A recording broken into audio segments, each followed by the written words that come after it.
Who really is the father of linguistics? You've probably heard two names thrown around: Ferdinand de Saussure and Noam Chomsky. But why are there two, and what's the big difference between them? Stick around, because we're about to break it all down in this quick video. Let's dive in. First up, let's talk about Ferdinand de Saussure. Born way back in 1857, he's often called the father of modern or structural linguistics. Why? Because he was the first to really treat language like a structured system, a science you could analyze. His big idea was that language isn't just a random collection of words. It's a highly organized system of signs. He gave us some game-changing concepts. First, langue versus parole. Langue is the entire language system, the rules, grammar, and vocabulary that exists in a community. Parole is what you and I actually say, the individual acts of speaking. Think of it like chess. Langue is the set of rules, and parole is an actual game being played. Then, he introduced the signifier, and the signifier is the word itself, like the letters TRE. The signified is the concept or mental image of a tree. Saussure said the link between them is arbitrary. There's no natural reason why we call a tree a tree. He also distinguished between synchronic and diachronic analysis. Synchronic means studying a language at a single point in time, like a snapshot of English today. Diachrony is studying how a language changes over time, like tracing English from Shakespeare's era to now. His ideas were published in the book Course in General Linguistics after his death, and they completely reshaped how we see language as a social, structured system. Now, let's jump forward to Noam Chomsky, born in 1928.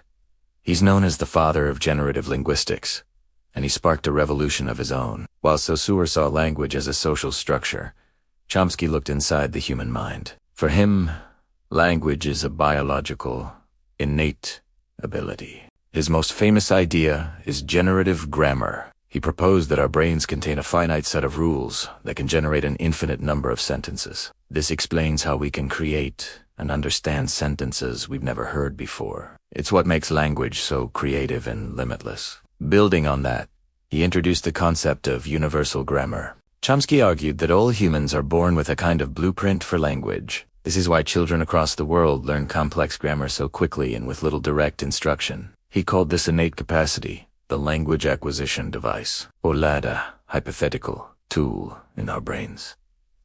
That's hardwired for language. His groundbreaking books, like Syntactic Structures, shifted the focus of linguistics from what we say to how our minds make it possible to say anything at all. So, let's put it all together. Saussure versus Chomsky. Saussure, working in the early 20th century, focused on language as a social structure. His big idea was structural linguistics, and his key work was Course in General Linguistics. Chomsky, in the mid-20th century, focused on language as a mental, cognitive ability. His main theories were generative grammar and universal grammar, laid out in works like Syntactic Structures.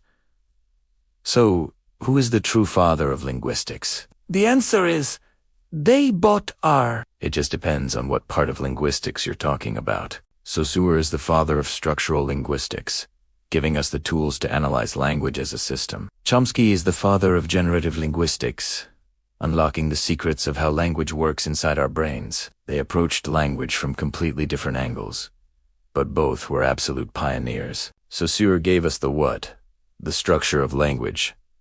Chomsky gave us the how, the mental mechanics behind it. Together, their work forms the two main pillars of modern linguistics, whether you're studying English, psychology, or even artificial intelligence. Understanding the contributions of both Saussure and Chomsky is absolutely essential to understanding language itself. Thanks for watching. If you found this helpful, don't forget to like, share, and subscribe for more content. See you in the next video.